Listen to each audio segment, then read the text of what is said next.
Senhor Jesus, Senhor, receba as nossas orações, receba, Senhor, as orações de cada irmão, de cada irmã, Senhor, proferidas, Senhor, nesse momento. Dê-nos, Senhor, a Tua presença, Senhor. Dê-nos, Senhor, a Tua pessoa. Dê-nos a Tua palavra, Senhor. Senhor, nós não somos nada, Senhor. Somos menos do que nada. Senhor, nós não temos, Senhor, nenhuma capacidade para estar aqui, Senhor. Mas aprova o Senhor, ó Senhor, nos chamar, Senhor, e nos capacitar. A nossa suficiência vem de Ti, Senhor. Que na nossa experiência real e verdadeira, não somente, Senhor, com a nossa boca, mas pelo nosso viver, o Senhor venha ser o centro da nossa vida. Pois o Senhor é o centro de toda a criação. O Senhor é o centro de toda a obra, Senhor. Venha também, Senhor, ser o centro do nosso viver. Que nenhuma pessoa, que nenhum material, que nenhuma coisa venha tomar, Senhor, o Teu lugar. O Teu lugar de preeminência, o Teu lugar, Senhor, de adoração e louvor. Abra os nossos olhos nessa noite. Abra, Senhor, os olhos do nosso coração. Senhor, nos alinha, Senhor, conforme a palavra que o Senhor nos falou essa semana. Te agradecemos pela Tua palavra, pois é a Tua palavra que executa a obra. Senhor, sem palavra, Senhor, o povo se corrompe. Sem palavras, Senhor, o povo, ele fica, Senhor, totalmente, Senhor, à mercê do teu inimigo. Mas graças ao Senhor pela vida da igreja, onde não nos falta a palavra. Senhor, todos os dias o Senhor tem nos agraciado com o teu falar profético. Muito obrigado, Senhor. Obrigado, Senhor. Te louvamos, Senhor, e te agradecemos, Senhor, também pela vida, Senhor, do irmão Pedro. Senhor, o Senhor colocou à nossa frente, por meio do qual o Senhor tem nos falado, Senhor, a tua vontade para as igrejas. Sustenta o irmão, sustenta a sua saúde, sustenta, Senhor, o seu corpo físico, Senhor, o seu espírito, Senhor, e a sua fé. Abençoa também os seus familiares, a sua casa, Senhor, cuida desse irmão, Senhor. Senhor, assim também como cada um de nós, abençoa, Senhor, nessa noite, a casa de cada irmão aqui presente, de cada visitante. Abençoa, Senhor, o lar de cada um. Visita, Senhor, em teu nome, a casa de cada um agora. Senhor, venha trazer, Senhor, unidade, unanimidade. Venha ser, Senhor, o ponto de equilíbrio. Venha ser, Senhor, o centro de cada casa, Senhor, aqui representado. E ainda envia os teus anjos, Senhor. Os teus anjos, Senhor, eles são os nossos servidores, Senhor, para nos guardar, para nos proteger. Então envia os teus anjos agora e acampa-os ao redor de cada lar, Senhor. Guarda os irmãos de todo o mal. Guarda cada visitante do mal, Senhor. Nós precisamos de Ti. Jesus é o Senhor. Amém. Jesus é o Senhor. Fala comigo. Jesus é o Senhor. Mais forte.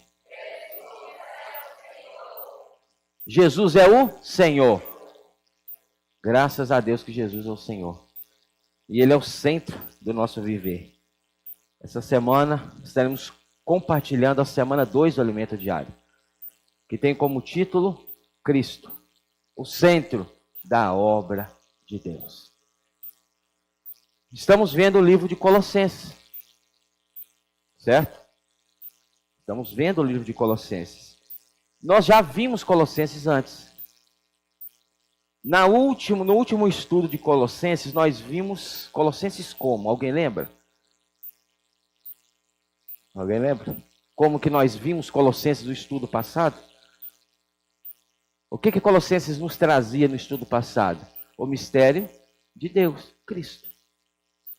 Certo? Então nós precisávamos ver que primeiro Cristo é o mistério de Deus. Porque primeiro o mistério tem que ser revelado.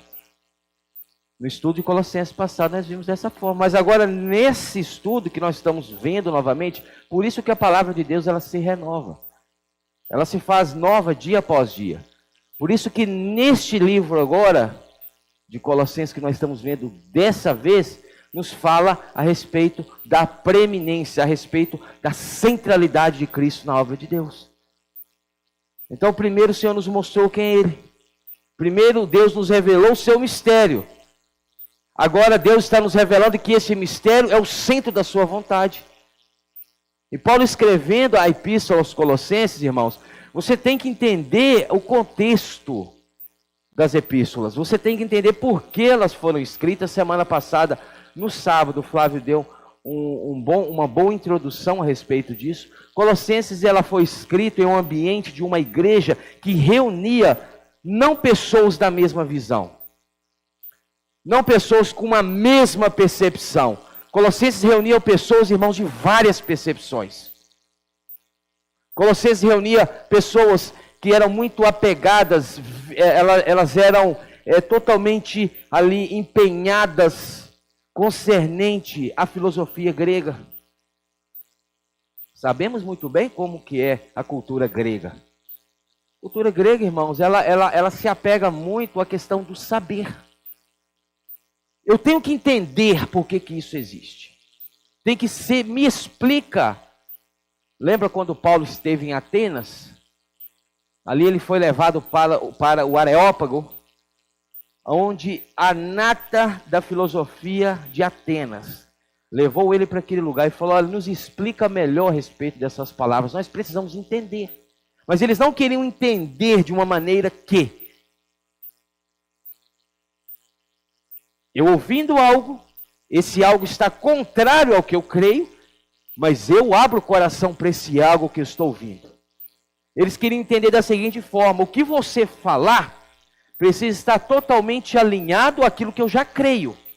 Se não estiver alinhado ao que eu creio, para mim não serve. Lembra quando ele falou da ressurreição?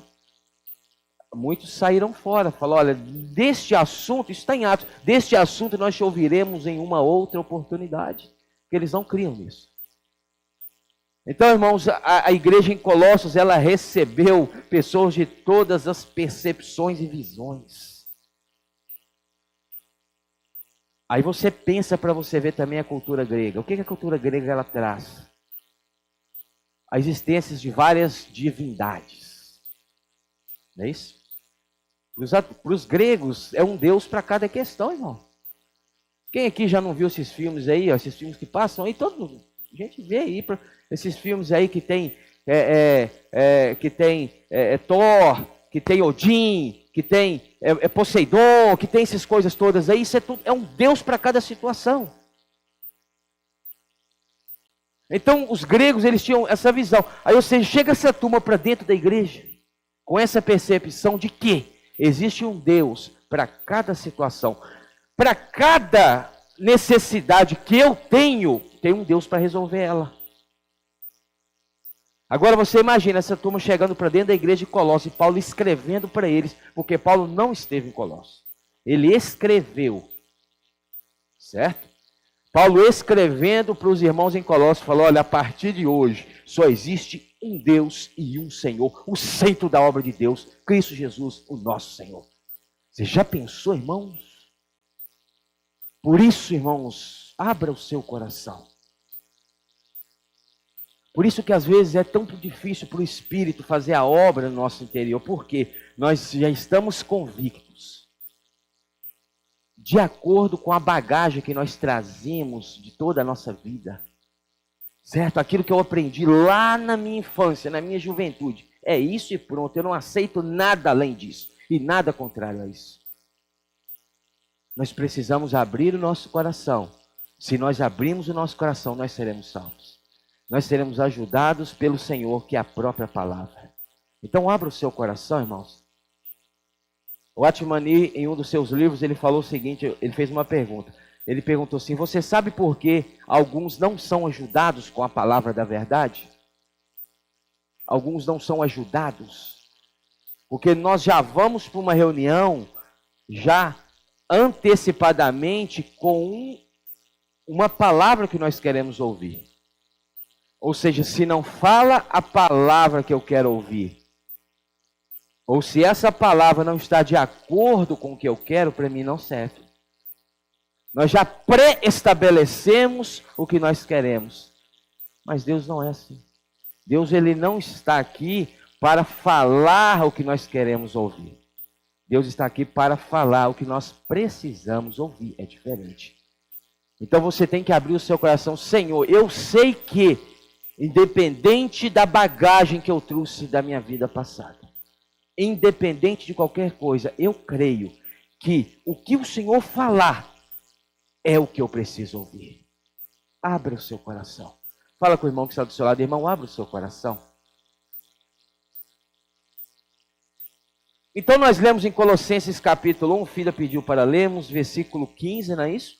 Colossenses 1, 15 fala o seguinte, este é a imagem do Deus invisível. Semana passada, no domingo, compartilhamos sobre isso, a diferença de imagem e semelhança. O homem foi criado conforme... Gênesis 1, 26, façamos o homem à nossa imagem, conforme a nossa semelhança. Há uma diferença de imagem e semelhança. Imagem é interior. Imagem é dentro, semelhança é fora. Então, todos os homens que você olhar, eles são o quê? A semelhança de Deus.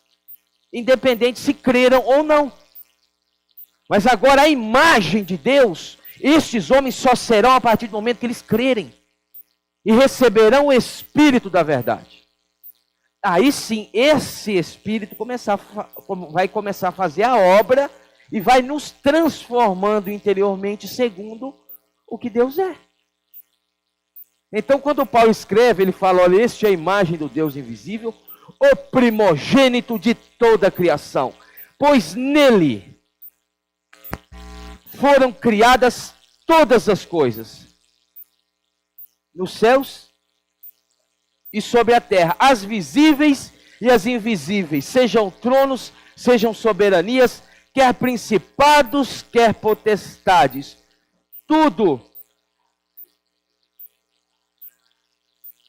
foi criado por meio dele e para ele. Aqui nós vimos semana passada também, nele, por meio dele e para ele. O nosso viver tem que estar embasado nesses princípios. O que eu faço precisa ser feito nele. O que eu faço precisa ser por meio dele. E o que eu faço precisa ser para ele. Ele é antes de todas as coisas. Nele tudo subsiste. Subsiste no original grego é sunistal. É unir todas as partes em um só. Certo? O que Deus tem feito hoje? O que é a igreja? O que é a igreja? É o corpo de Cristo. E há um só corpo, mas muitos membros. Lembra quando Paulo escreve aos Coríntios? Então, o que o Senhor fez? Uniu vários membros em um corpo. Então, Cristo é o centro de todo o universo. Oh, Senhor, que maravilha. E Cristo, ele atrai todas as coisas para ele mesmo. Vimos aqui, falamos também que é como um imã. Não é isso? O que é um imã? Um imã que tem força, ele precisa ter força. Você já viu esses imãs em desmanche? Quem aqui já viu? Não é esses imãs de geladeira, não estou falando isso aí. Estou falando esses imãs de desmanche, tem esses desmanches de carro velho. Tem uns imãs, irmão, gigante. Aquele negócio quando vem descendo assim, o que acontece? Tudo que está em volta vai sendo direcionado para ele. Vai sendo unido a ele, vai sendo levado para ele, trazido para ele. E é interessante que um material, quando ele tem contato com esse ímã, ele fica magnetizado, ele atrai outros. Então, se você, meu irmão, esse que está magnetizado, você está em Cristo, que é esse grande ímã, você é magnetizado, então você também atrai pessoas para ele. Aí as pessoas falam, você tem algo de diferente em você. O que você tem de diferente? Aí você entende agora que você nada mais é do que um material magnetizado que traz esses outros materiais para Cristo, que é esse grande imã. Então, irmãos, Cristo, ele une todas as coisas, ele traz tudo para o mesmo lugar. E graças a Deus pela vida da igreja, porque nós estamos neste lugar. Então, irmãos, nós vimos a importância da palavra no nosso viver. Nós vimos em Êxodo capítulo 30. Êxodo 30? Não, 30 não, 19. Êxodo 19. Abra comigo. Êxodo capítulo 19. Versículos 4. Versículos 4 a 6.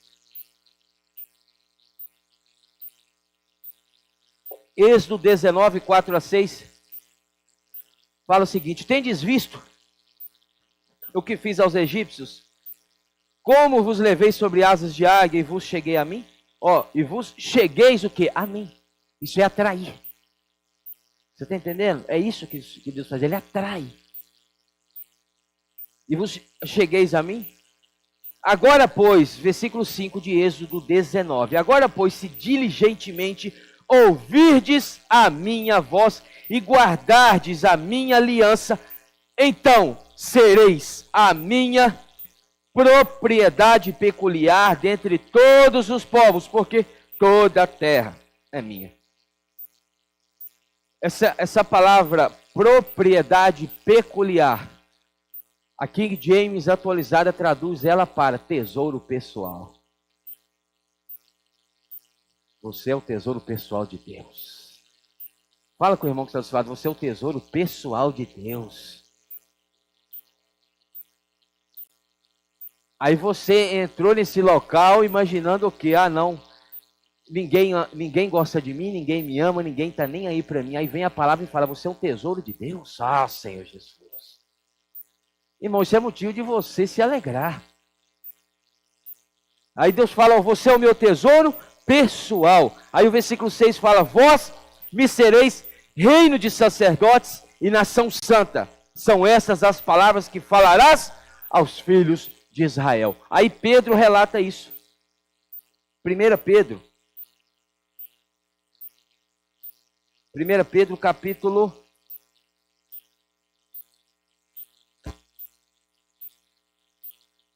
2, versículo 9. 1 Pedro capítulo 2, versículo 9. Vós, porém, vê aqui que é no plural, né? No coletivo. Vós, porém, sois raça eleita, sacerdócio real, nação santa, povo de propriedade exclusiva de Deus, a fim de proclamardes as virtudes daquele que vos chamou das trevas para a sua maravilhosa luz. Olha quem você é para Deus. Então, por favor, não abra sua boca em nome de Jesus e proclame algo diferente disso.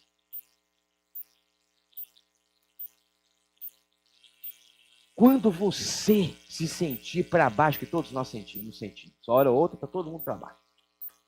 Você precisa se lembrar dessa palavra, quem sou eu? Isso não é para que traga em você orgulho, ou achar que você é melhor do que alguém. Nós não somos melhores do que ninguém. Mas, irmãos, o que Deus está nos mostrando é o seguinte, vocês precisam se considerar e não se achar. Vocês precisam se considerar e viver como qual? Vocês precisam se considerar o quê? Raça eleita, sacerdócio real, nação santa, povo de propriedade exclusiva de Deus. Você é exclusivo de Deus. Deus te comprou em Cristo pelo seu precioso sangue. Pedro fala que não foi por ouro ou prata que nós fomos resgatados do fútil procedimento que nossos pais nos regaram, mas pelo precioso sangue, sem mácula e sem defeito, o sangue de Cristo. Você foi comprado, meu irmão. Senhor Jesus, que negócio é esse de viver uma vida de miserável? Uma vida de como aquele que não tem essa palavra? Levanta a sua fronte, meu irmão. Levanta a sua cabeça e avança. Não se entrega às artimanhas de Satanás. Aí o versículo 10 fala, vós, sim, que antes não erais povo, mas agora sois povo de Deus. O que você é? O que nós somos? O que nós somos mais forte? Povo. Você é povo de Deus. Junto com os outros, povo é um junto com o outro. Olha que povão. Como diz lá na minha terra, olha que povão arrumado. Não é isso? Oh, Senhor. E eu tenho que olhar para o meu irmão dessa forma. Meu irmão, você é um tesouro de Deus. Você é povo de Deus. Que não tinhais alcançado misericórdia. Nós não tínhamos alcançado misericórdia, mas agora agora alcançaste misericórdia. Irmãos, Deus nos alcança. Vimos semana passada, Lamentações, capítulo 3, versículos 22 e 23. Que as misericórdias do Senhor é a causa de não sermos consumidos. Renovam-se a cada manhã. Falamos aqui que antes de você abrir os seus olhos, as misericórdias já foram lançadas para você. Então, quando você abre os seus olhos e pisa a sola dos seus pés, irmãos, no chão, ali você já está, irmãos, no rio da misericórdia que já foi lançado. Não será, foi. Então, quando você sai da sua casa para o trabalho, para a labuta do dia a dia, você tem que já ir imerso no rio da misericórdia, você já tem que já ir imerso no rio da graça, porque Deus já lançou para você a misericórdia dele. Deus não é aquele que espera você entrar numa situação para lançar a misericórdia em você. Deus, ele é aquele que lança a misericórdia antes mesmo de você abrir os seus olhos pela manhã. Oh, isso é maravilhoso. Então, irmãos, você é esse receptor dessa grande misericórdia de Deus. Então, você precisa levantar a sua fronte. Tem um hino que canta, não é isso? Levantai, ó porta, as vossas cabeças. Levantai, ó portais eternos. Para o quê? Para que entre o Rei da Glória. Você precisa levantar, irmãos, a sua fronte para que entre no seu coração o Rei da Glória. Não fique cabisbaixo aí, um derrotado, vivendo uma vida de derrotado. Eu não estou falando nada de confissão positiva. Eu estou falando de posse da palavra. Então você precisa levantar. Fala com o irmão que está do seu lado, levanta a sua cabeça. Talvez ele entrou aqui com a fronte caída, não é isso? Então, ou seja, Deus está falando, levanta a sua cabeça. João capítulo 1, versículo 1. João capítulo 1, versículo 1.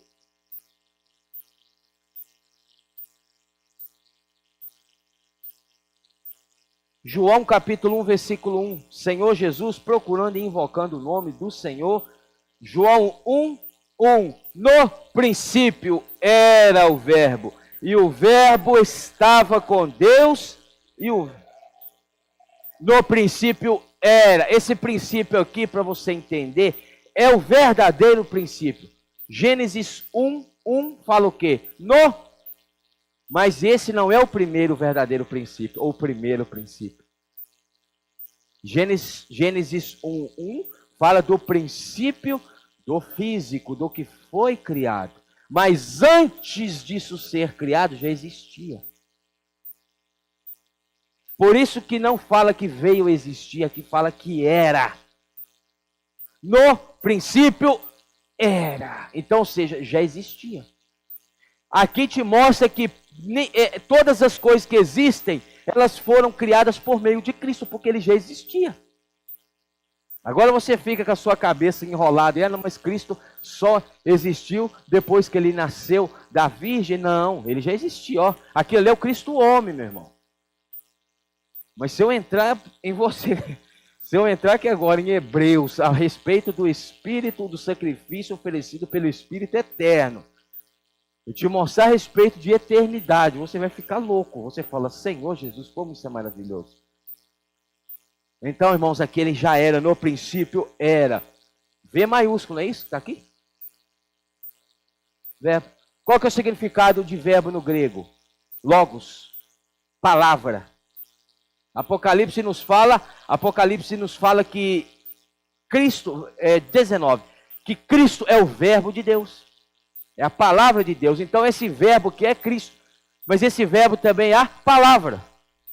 Então, no princípio era a palavra, e a palavra estava com Deus, e a palavra era Deus. Então, se a palavra é Cristo, e se Cristo é o verbo, aqui nós vemos então que o verbo, que a palavra é Cristo.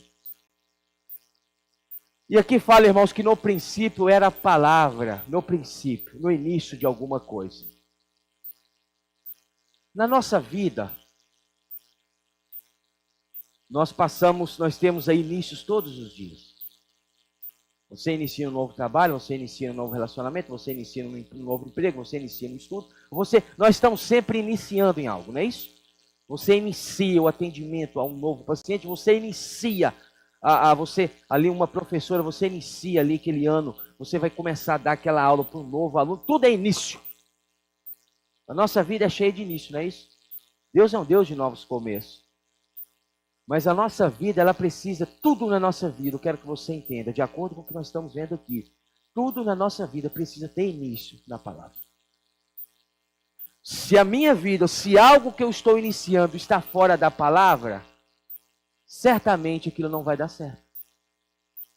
Porque vai estar iniciando fora de Deus.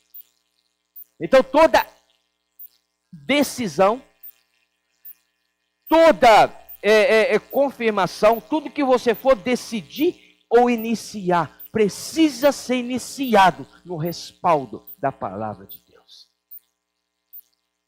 No princípio, aí você fala, no princípio do meu trabalho era a palavra.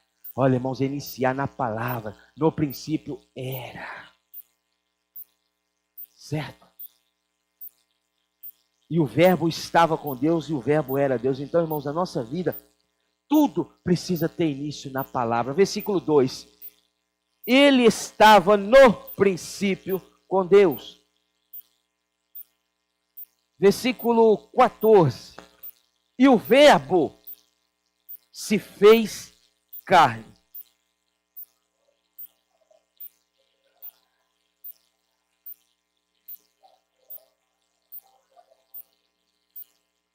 E o verbo, que é a palavra, ela se encarnou. Então a palavra já existia, só que fora do físico, do material, do tridimensional. Mas essa palavra veio e se encarnou. E o verbo se fez carne. E habitou entre nós. Isso é João escrevendo. E vimos, cheio de graça e de verdade, e vimos a sua glória, glória como do unigênito do Pai. Aí João ainda escreve isso em 1 João. 1 João capítulo 1. 1 João capítulo 1, versículo 1. 1 João 1, 1. 1 João, não é João não, viu? Primeira epístola de João. 1, 1. Fala o seguinte, o que era desde o princípio, o que temos ouvido, o que temos visto com os nossos próprios olhos, o que contemplamos e as nossas mãos apalparam com respeito ao verbo da vida. Deus quer te dar uma experiência mais profunda com a palavra. Não é uma palavra ler preto no branco para cumprir uma tabela. É ter experiência. Olha o versículo 2. E a vida se manifestou. Essa vida que é a vida eterna. E a vida se manifestou com respeito ao verbo da vida. Não, perdão. E a vida se manifestou e nós a temos visto. E delas damos testemunho e vô-la anunciamos. Você vê, você dá testemunho e você anuncia. Certo? A vida eterna, a qual estava com o Pai e nos foi. Antes estava oculta no Pai, mas em Cristo essa vida eterna não foi manifesta a nós. Você não está alegre com isso ou não? Você está triste? Está triste ou não? Se você não se alegrar com a palavra, Senhor Jesus, eu não sei mais o que pode trazer alegria para você. Sério mesmo, irmão. Sério, irmãos. O que temos visto e ouvido, anunciamos também a vós outros.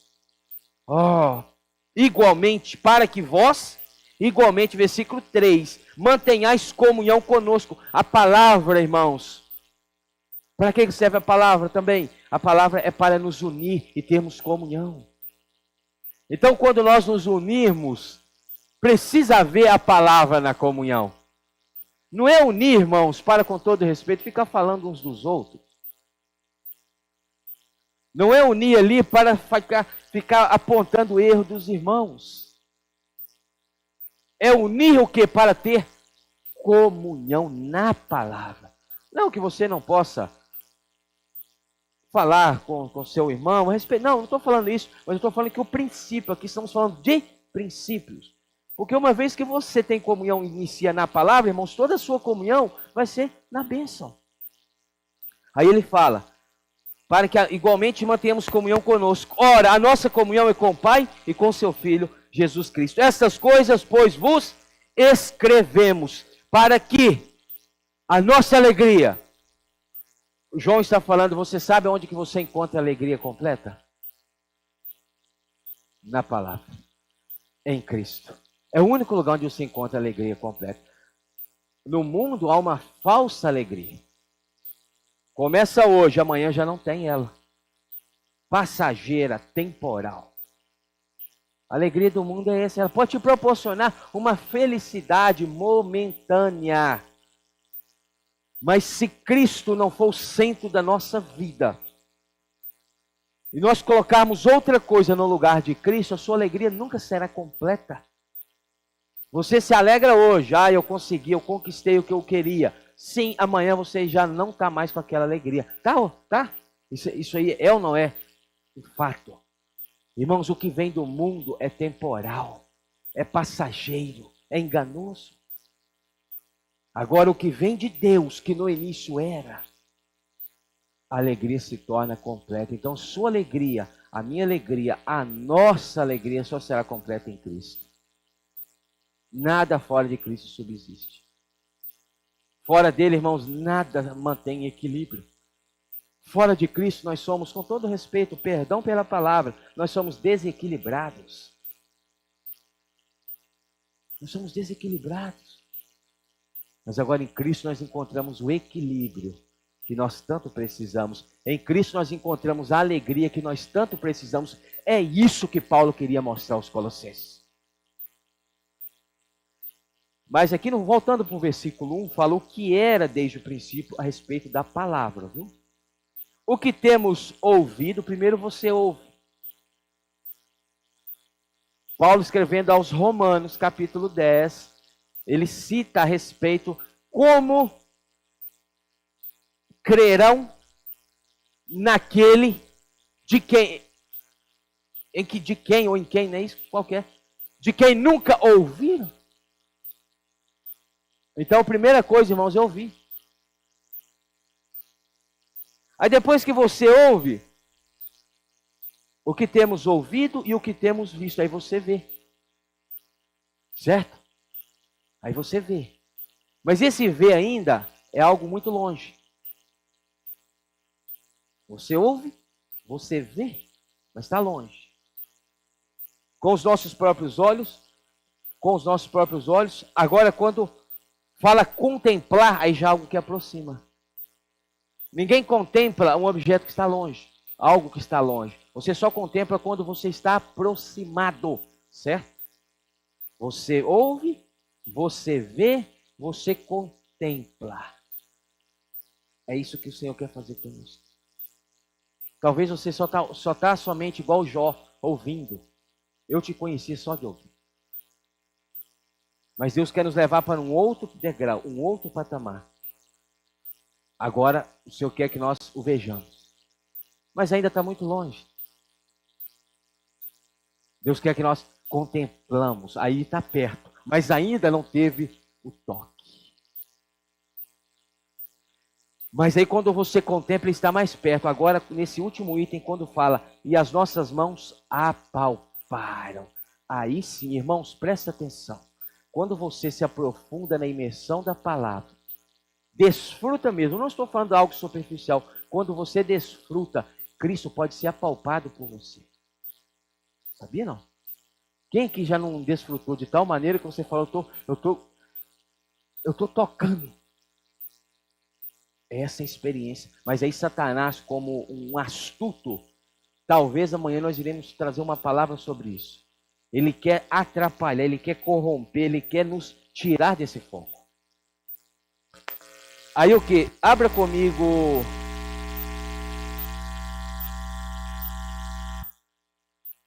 Deixa eu ver aqui.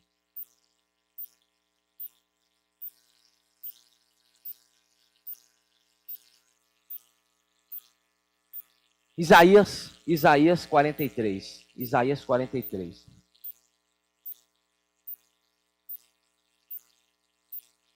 Versículo 1. Isaías 43, 1. Isaías 43, 1 fala: Agora, pois, assim diz o Senhor, que te criou, ó Jacó, e que te formou, ó Israel. Não temas, porque eu te remi. Chamei-te pelo nome, pelo teu nome. Tu és? É o que nós vemos em Pedro. Nós somos propriedade exclusiva. O que Deus fala com você, Bia? O que Deus fala com você, Dalva? O que Deus fala com você, Gera? Você é meu. Ó Senhor. Irmãos, você é de Deus. Abra sua boca e proclama: eu sou de Deus. Eu sou de Deus. Ele me chamou pelo nome. Olha o versículo 3. Porque eu sou o Senhor, teu Deus, o Santo de Israel, o teu Salvador. Dei o Egito por teu resgate, visto que foste precioso aos meus. Irmãos, nessa noite você vai chegar em casa diferente. Que você está vendo de uma maneira aqui que você talvez não tinha visto. Como que Deus te vê. Você é precioso aos meus olhos. Digno de honra, eu te amei. Darei homens por ti e os povos pela tua vida. Por um lado, está falando de Cristo. Tá? De Cristo. Mas por outro lado, com outra aplicação, está falando de você. Aí o versículo 5 fala: não temas, porque eu sou contigo, trarei a tua descendência desde o Oriente e a juntarei desde o Ocidente. O que Deus quer fazer em Cristo? Nos ajuntar. É o sunistal, é o subsiste, é o ajuntar. Esse é o desejo de Deus, irmãos. Deus quer nos ajuntar. Então, sabe aquele momento em que você não tem nada programado? Aí o irmão liga para você: irmão, vem almoçar na minha casa. Vem tomar um café na minha casa. O que é isso? É Deus nos ajuntando. Também nessa noite Deus nos ajuntou. Mas em qualquer oportunidade, irmãos, Deus quer nos ajuntar. Fora daqui, ali na rua, encontra o irmão já começa a ter comunhão e de repente perde até a hora. Deus está juntando. Versículo 6. Direi ao norte, entrega. O que Deus está falando com o norte? Esse norte aqui é o império das trevas. Nós vimos em Colossenses que ele nos libertou do império das trevas. Então o que o Senhor fala? Entrega. E ao sul, não retenhas. Trazei meus filhos de longe e minhas filhas das extremidades da terra. Isso é Cristo como um grande imã, trazendo os filhos de longe e as filhas das extremidades da terra e ajuntando, irmãos, num só lugar. Isso é maravilhoso. E todos os que são chamados pelo meu nome, e os que criei para a minha glória, e que formei e que fiz, traze o povo que ainda que tem olhos, é cego e surdo. Tem olhos, mas é cego e surdo. E surdo, ainda que tem ouvidos, ou seja, tem olhos, mas não vê. Tem ouvidos, mas não ouve. Satanás, irmãos, ele cega o entendimento dos incrédulos, para que para eles não resplandeça a luz. Não creiam em mim? E não sejam pelo Senhor salvos. Então essas pessoas têm olhos, mas não vê. Têm ouvidos, mas não ouvem. Olhos físicos, ouvidos físicos. Mas, irmãos, os olhos físicos não conseguem ver as coisas espirituais. Os ouvidos físicos não conseguem ouvir as coisas espirituais. Aí o Senhor fala, versículo, vamos para o 15. Eu sou o Senhor, 15, o vosso santo, o Criador de Israel, o vosso rei. Assim diz o Senhor, o que outrora preparou um caminho no mar, e nas águas impetuosas uma vereda. O que fez sair o carro e o cavalo e o exército e a força, jazem juntamente lá e jamais se levantarão, estão extintos, apagados como uma torcida. Aqui está falando a respeito de Faraó, né? Da libertação do Egito. Versículo 18. Não vos lembreis das coisas passadas, nem considereis as antigas. Versículo 19. Eis que faço coisa nova, que está saindo à luz, porventura não percebeis?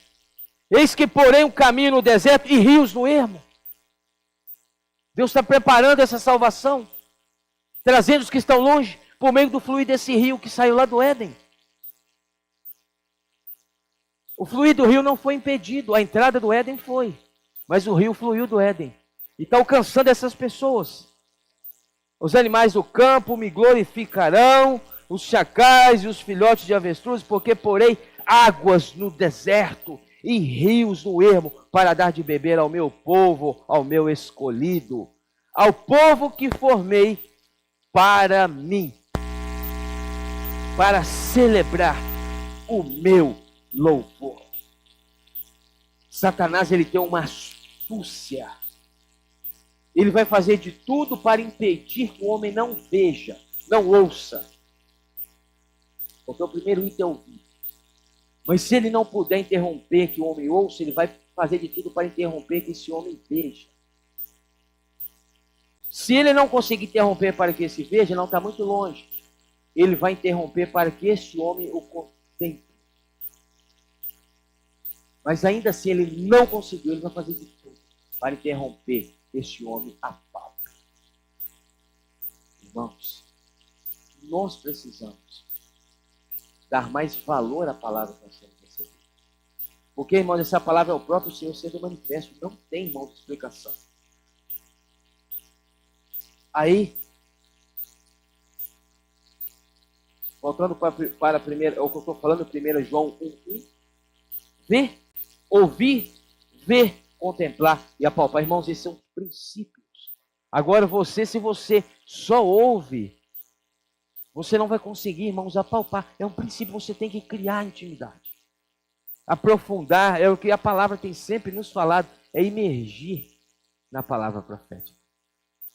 Porque, irmãos, Satanás hoje, ele tem um desejo, e esse desejo é desconectar o homem de Deus. Vimos essa semana a respeito da origem da desconexão. Qual que foi a origem da desconexão? De onde surgiu? Qual foi a origem da desconexão? Satanás. Lúcifer, que antes era Lúcifer. O significado de Lúcifer, anjo de luz. Isaías capítulo 14, Ezequiel capítulo 28, nos fala sobre isso. Que no início estava, irmãos, nesse contexto, antes de Lúcifer ser desconectado, não existia o físico. Não existia esse ambiente, não existia, irmãos, o tridimensional. Aí sua mente agora está processando, né? Como que isso? Não é com a mente. Mas, irmãos, os anjos foram criados perfeitos. Mas além dos anjos, sabia que nos anjos tem hierarquia? Tem os anjos, qual que vem o primeiro? É o arcanjo ou é o querubim? O arcanjo, os querubins e os anjos. Então existiam 3 anjos que comandavam todos os demais. Imagina, irmãos, legiões. Você não tem ideia do que é uma legião de anjos. Legiões, irmãos, é incontável, não tem como você mensurar. Mas toda a criação, Deus criou todos os anjos. E Deus colocou 3 para cuidar, para governar os demais. Esses 3 foram Lúcifer, que porventura era o mais poderoso entre eles, Miguel e Gabriel. Então eram os cabeças dos demais anjos, eles direcionavam. Então, ou seja, toda a criação, presta atenção no negócio aqui. Então, se toda a criação de anjos foi dividida sobre o encabeçamento e a coordenação de 3, então provavelmente dividiu a parte toda em 3 partes, certo? Agora você lembra em Apocalipse quando fala que Satanás, Lúcifer, quando foi expulso, ele trouxe consigo a 1/3 parte. O que nos leva a crer? Que ele corrompeu todos que estavam sob a sua direção. Não sobrou. Trouxe todos com ele. Olha o trabalho, a artimanha de Lúcifer. Outrora Lúcifer, hoje Satanás. Corrompeu todos os anjos que estavam sob o seu encabeçamento. Mas talvez ele queria corromper os que estavam sob a coordenação de Miguel e Gabriel, mas não conseguiu.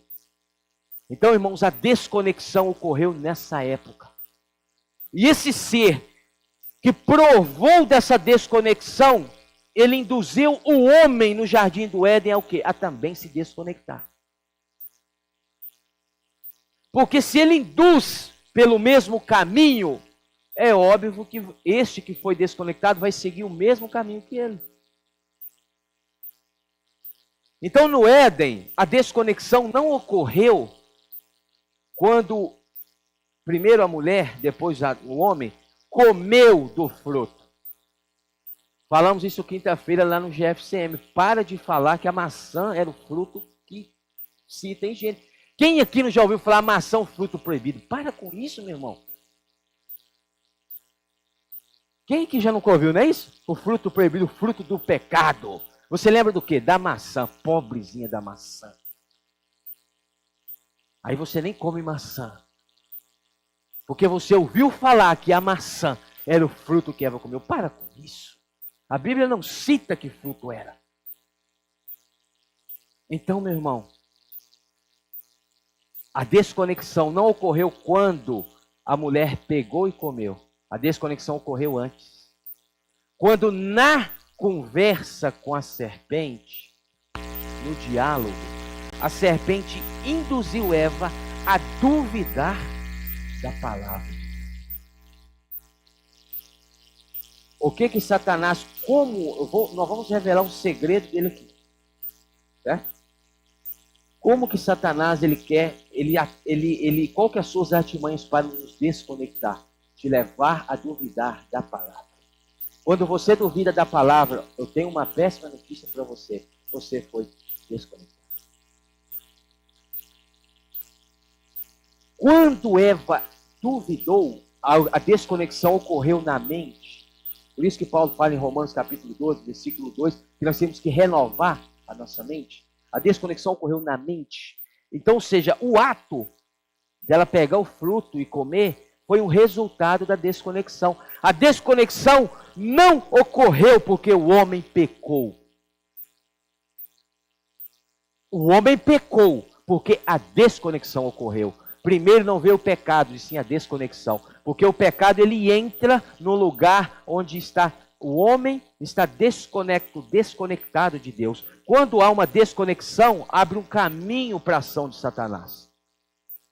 Então, seja na sua vida, se você está conectado com o Senhor, conectado com a palavra, você não vai estar dando lugar, como Paulo escreve em Efésios capítulo 5. Nem deis lugar ao diabo.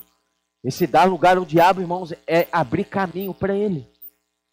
Então, a desconexão ocorreu em Lúcifer. E ele induziu o homem a também se desconectar. E essa desconexão traz uma consequência, irmãos, desastrosa para toda a humanidade. A desconexão da origem, um povo sem Deus, independente de Deus. A desconexão da origem ao primeiro homicídio, Caim mata Abel. A desconexão da origem ao expandir do mal em toda a terra, Gênesis capítulo 5, e por consequência o dilúvio de Gênesis capítulo 6. A desconexão da origem.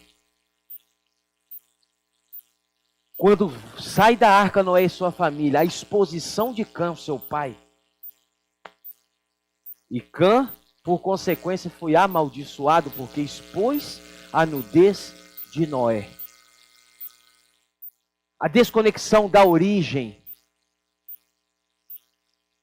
da descendência de Cã, filho de Noé. Uma linhagem que chega ao ponto de erguer uma torre chamada Torre de Babel, liderados por Nimrod. Construiu uma torre e falou, olha, a partir desse momento, Deus destruiu com o dilúvio, não foi? A experiência que eles haviam ouvido, estou falando já da descendência de Cã, depois do dilúvio. A experiência que eles ouviram é que, se nós formos mal, Deus vai destruir a terra com o dilúvio de novo. Mas vamos erguer uma torre tão alta que o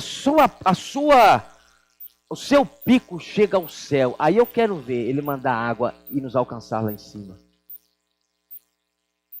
Princípio de Satanás, chegar ao lugar de Deus. Qual que era o princípio? O que gerou a desconexão com Lúcifer na morada de Deus? Qual que foi o motivo principal? Lúcifer queria ser como Deus. Ele queria usurpar o lugar de Deus. E eu já vou concluir a mensagem, mas eu vou te mostrar algo muito sério aqui agora. Queria usurpar o lugar de Deus. Tudo que toma o lugar de Deus, a preeminência e a primazia de Cristo no meu e no seu viver, se torna um ídolo.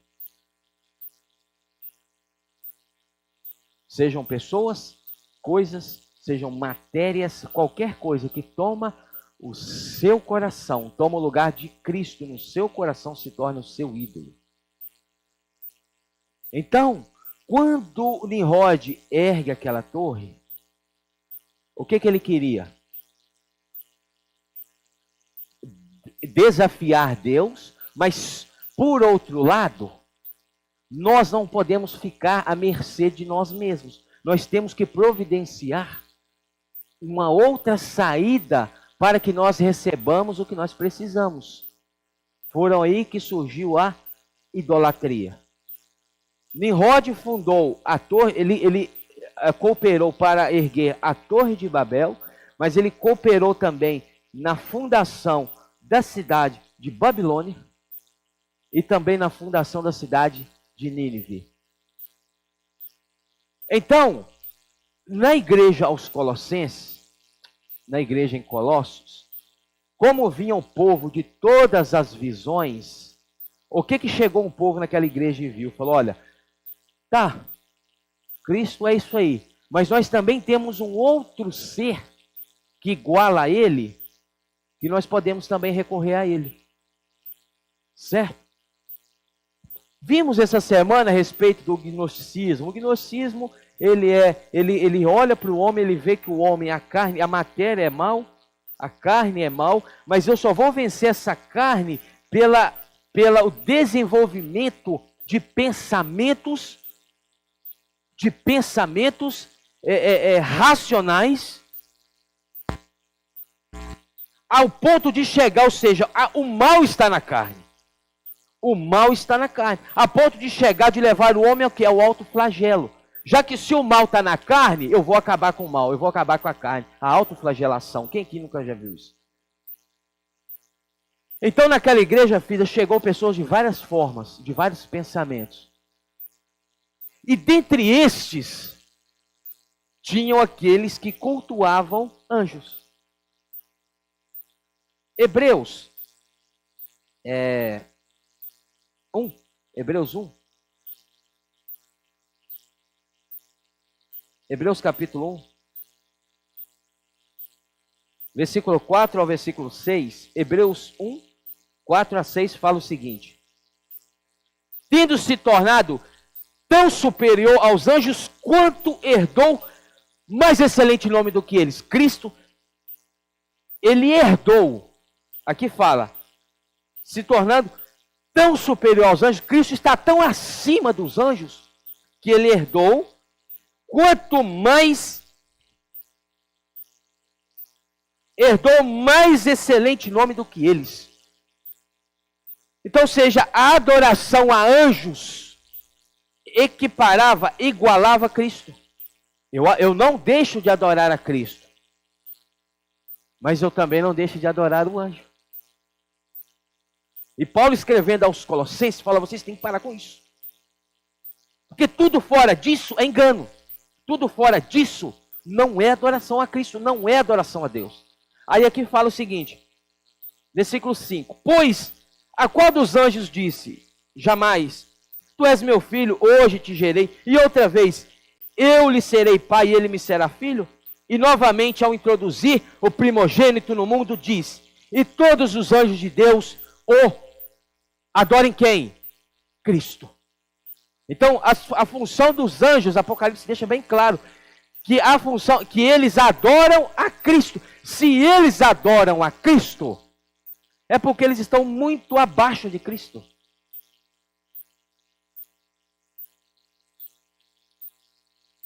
Versículo 13.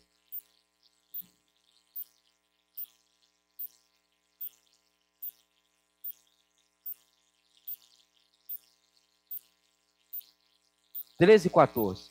Ora, a qual dos anjos jamais disse: assenta-te à minha direita, até que eu ponha os teus inimigos por estrada dos teus pés? Não são todos eles quem? Anjos. Espíritos ministradores, enviados para o serviço a favor dos que hão de herdar a salvação. Qual que é a função dos anjos? Servir a nós. Então você pode requisitar a Deus: Senhor, envia os teus anjos para guardar a minha casa. Porque, irmãos, você não vê, mas isso acontece. Espiritualmente falando, isso acontece. Por que você já foi livrado de tantas coisas que você fica, mas... Aí nós cometemos aquela falha, falta de fé e visão de falar: eu tive sorte disso não acontecer na minha casa. Ah, Senhor, tira essa visão nossa, de que eu tive sorte, ou eu não dei sorte. Senhor, isso não é de Deus. Não aconteceu, irmãos, porque Deus estava com os anjos acampados ao redor de sua casa. Certo? Então os anjos são para servir. Espíritos ministradores, enviados para serviço a favor. Então os anjos estão a seu favor e a seu serviço.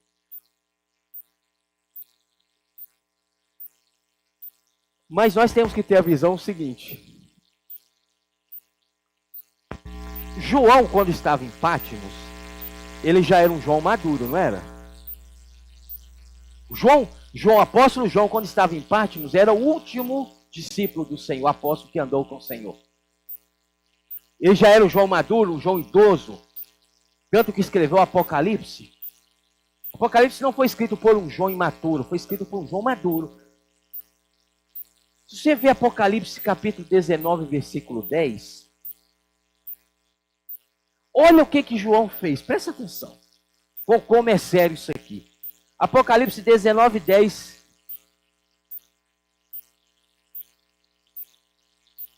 9. Apocalipse 19, 9 e 10. Apocalipse 19, 9 e 10 fala: então me falou o anjo. Quem falava com ele, o anjo? Escreve: bem-aventurados aqueles que são chamados à ceia das bodas do Cordeiro. E acrescentou: são estas as verdadeiras palavras de Deus. O anjo falou com João. Qual que foi a atitude de João maduro? Olha aqui: prostei-me ante os seus pés para adorá-lo. Ele, porém, me disse: vê, não faças isso. Sou conservo teu, a seu serviço, João. e dos teus irmãos que mantêm o testemunho de Jesus, adora a Deus. Ele jogou a adoração para Deus. É Deus que você tem que adorar, João. O que você está aqui? Opa! Se curvando diante de mim, levanta. Eu não quero ser exterminado, não. Eu não quero ser expulso, como Lúcifer foi. Versículo 22.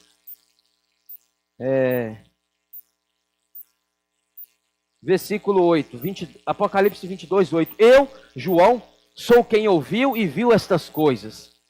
E quando as ouvi e vi, prostrei-me de novo, irmãos. Ô Senhor, falou uma vez? Não, tá bom, tem que fazer de novo. Tá vendo como isso é sério? Por que Paulo bateu nessa tecla escrevendo aos Colossenses? Porque se isso aconteceu com João maduro, se aparecer um anjo para você, meu irmão. Mateus 28, Cláudio. Mateus 28, na manhã de domingo. Maria Madalena e a outra Maria vai para o sepulcro, não vai? Procurar o corpo de Jesus, não é isso? Não vou ler por causa do tempo. Chegando no sepulcro, quem que estava no sepulcro? Um anjo. Que a Bíblia fala que foi o que rolou a pedra. E sentou por cima dela.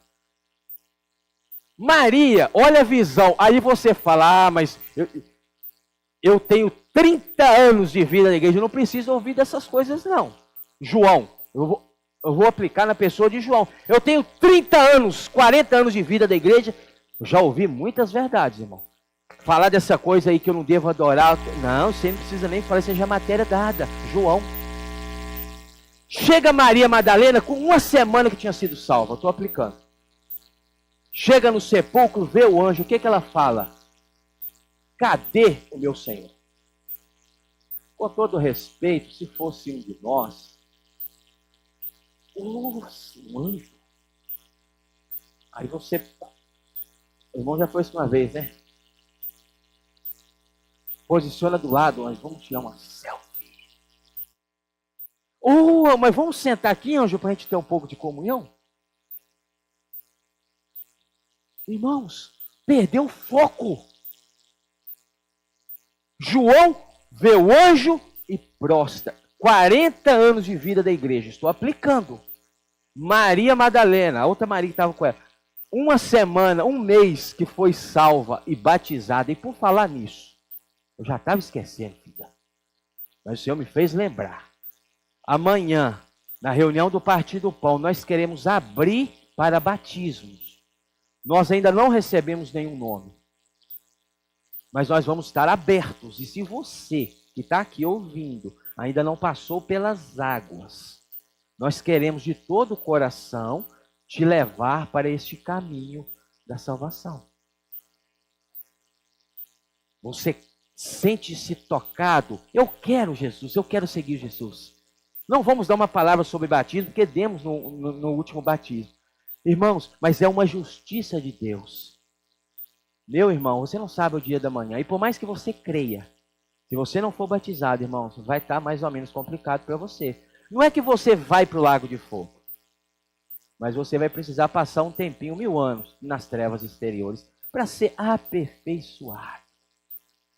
Nós não estamos querendo pôr terror em ninguém, irmãos, mas é um cumprimento da justiça. Amanhã estaremos abertos para batismos. E quem quiser, irmão, nos procure no final da reunião, que nós iremos orar com você, incluir o seu nome, abrir essa lista aí, não é isso? Então é o seguinte, Maria, uma semana, um mês que foi batizada, viu o anjo.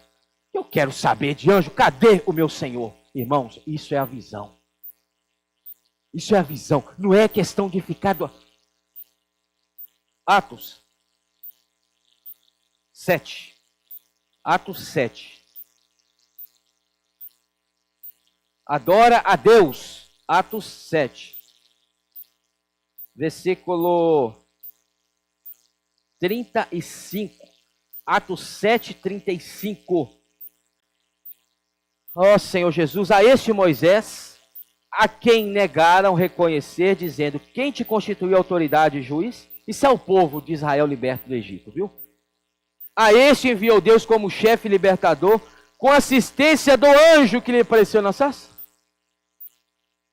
Este os tirou fazendo prodígios e sinais na terra do Egito, assim como no Mar Vermelho e no deserto, durante 40 anos. Foi Moisés quem disse aos filhos de Israel: Deus vos suscitará dentre vossos irmãos um profeta semelhante a mim. Quem era esse profeta que Moisés falava? Cristo. Jesus. Já estava profetizando, tá? É este Moisés quem esteve na congregação no deserto com o anjo que lhe falava no Monte Sinai e com os nossos pais, o qual recebeu palavras vivas para nós transmitir. A quem, versículo 39, nossos pais não quiseram obedecer, olha, seriedade, não quiseram obedecer, antes o repeliram aonde? No coração. O povo voltou para o Egito? Fisicamente não, mas o coração, ó, às pressas. Agora olha o 40. Dizendo a Arão, faze-nos, presta atenção nisso aqui, eu vou terminar com irmãos, isso é sério. Dizendo a Arão, faze-nos deuses que vão adiante de nós, plural, deuses. Continua lendo para mim, 40.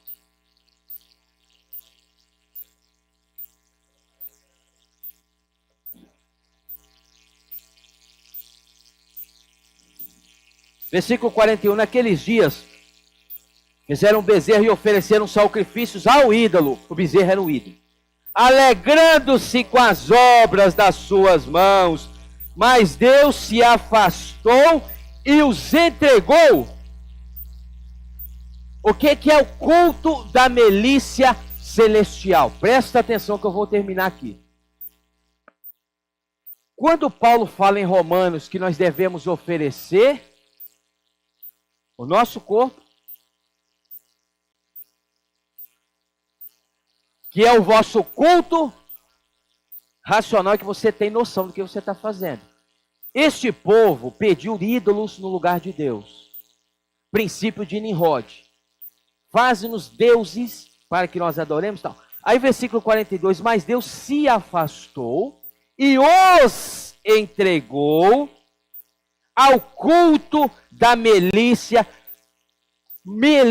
celestial, principados e potestades. O povo estava se ajoelhando diante de demônios. Deus se afasta porque o povo pediu. E Deus fala, agora vocês estão entregues à adoração a demônios. Está aqui, milícia celestial, como está escrito no livro do profeta. Ó casa de Israel, porventura me oferecesses vítimas de sacrifício no deserto pelo espaço de 40 anos? Irmãos, isso é tão sério, Satanás ele é tão sutil,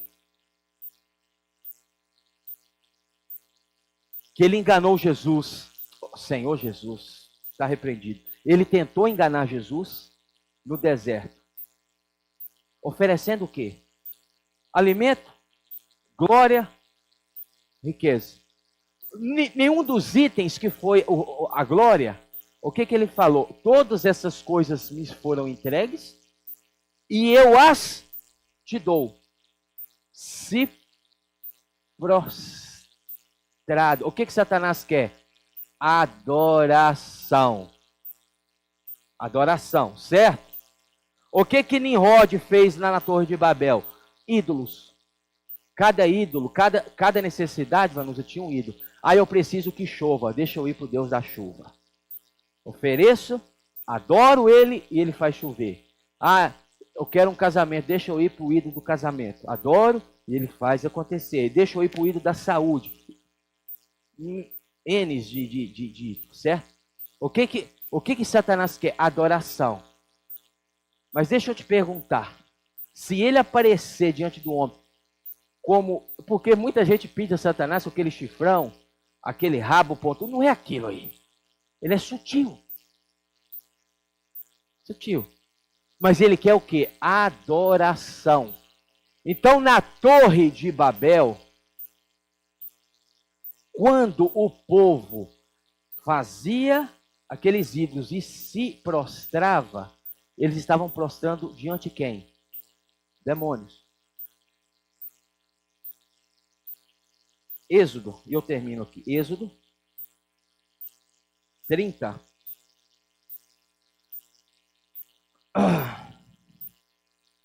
Irmãos, hoje, infelizmente, deixa eu falar algo sério, que não estamos aqui para condenar, apontar o dedo, longe de nós. Mas a verdade precisa ser falada, irmãos. Para que talvez essa palavra encontre alguém que esteja nessa situação e seja, pela palavra, liberto.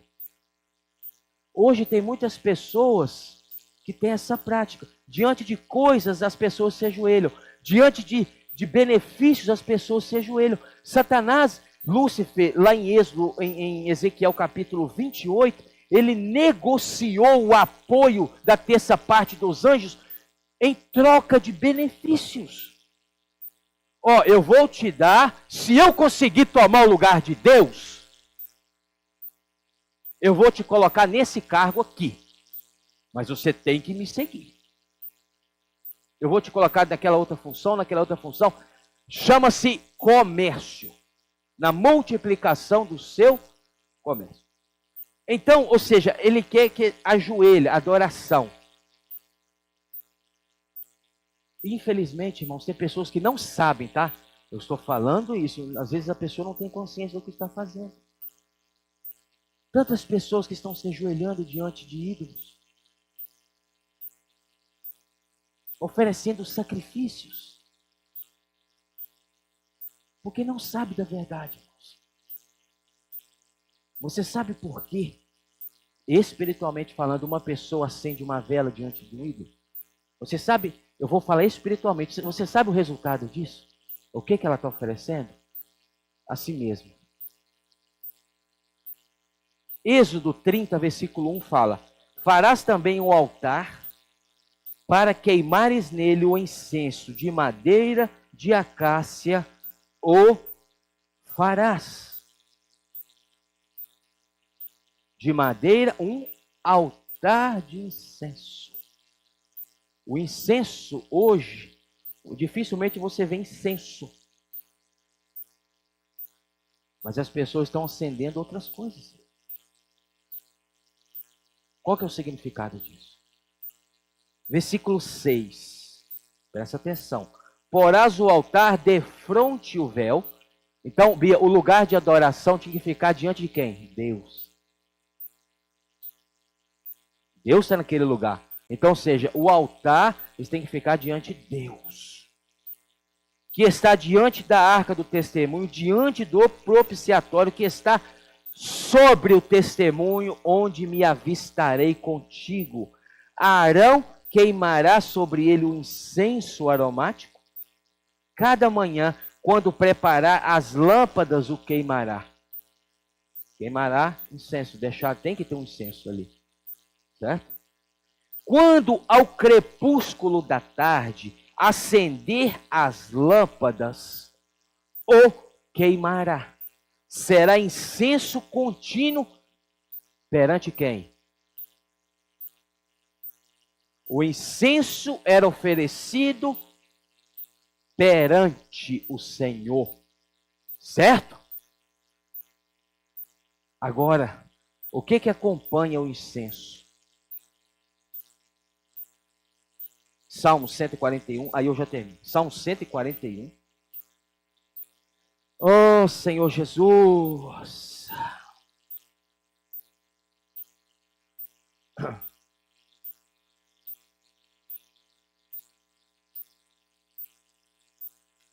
Como que Satanás ele usurpa a adoração que é de Deus, enganando, não é isso? Salmo 141, versículo 1. Salmo 141. Senhor, a ti clamo. Dá-te pressa em me acudir. Olha, Davi está falando com quem? Com Deus.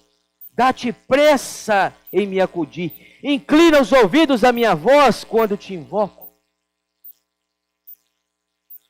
Suba, presta atenção, a tua presença como incenso.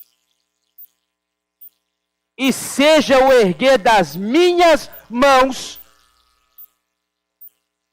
como oferenda vespertina. Então, irmãos, o queimar de incenso, você está nada mais, a pessoa está nada mais, nada menos do que se oferecendo a demônios, principados e potestades. Porque quer não, porque não tem a visão. E essa palavra, irmãos, talvez possam alcançar, não estou falando aqui, mas talvez alguém que nos acompanhe. Talvez você ache que é à toa o nosso serviço de transmissão, está ali a câmera, todas as mensagens são gravadas, está no canal da igreja no YouTube. Sabia que a igreja tem um canal no YouTube? Muitos irmãos não sabiam.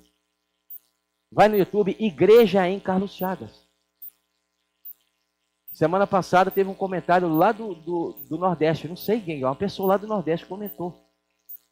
Então, irmãos, que essa palavra, que o Senhor possa usá-la para alcançar os seus. Vamos ficar de pé, vamos compartilhar em pequenos grupos. Amém? Jesus é o Senhor.